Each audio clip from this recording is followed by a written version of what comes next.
Comment choisir un harnais adapté à la morphologie de son chien? Le choix du harnais va dépendre de l'activité qu'on souhaite pratiquer. Concrètement, il existe autant de harnais que d'activités. Dans cette vidéo, nous allons parler de comment choisir un harnais qui respecte la morphologie du chien et lui laisse un maximum de liberté de mouvement, en laisse comme en balade.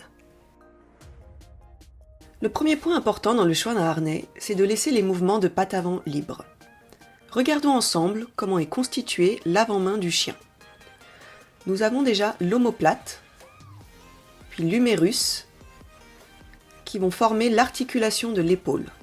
Nous retrouvons ensuite le radius et le cubitus, qui vont former l'articulation du coude.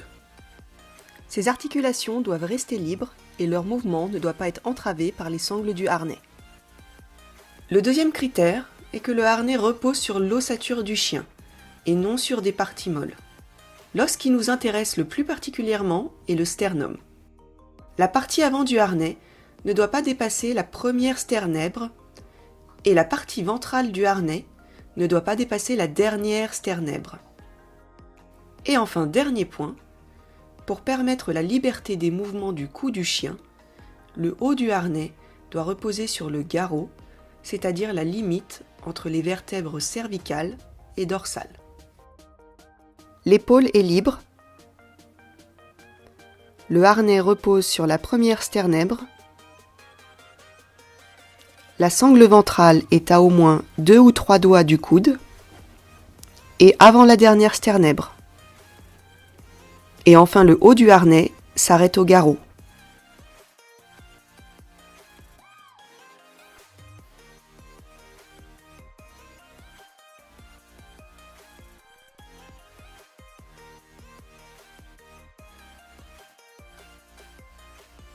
Concrètement, c'est mission impossible de trouver un harnais qui respecte tous ces critères à la fois.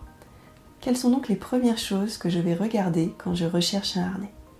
La première chose, c'est d'avoir un maximum de points de réglage pour adapter mon harnais à la morphologie de mon chien.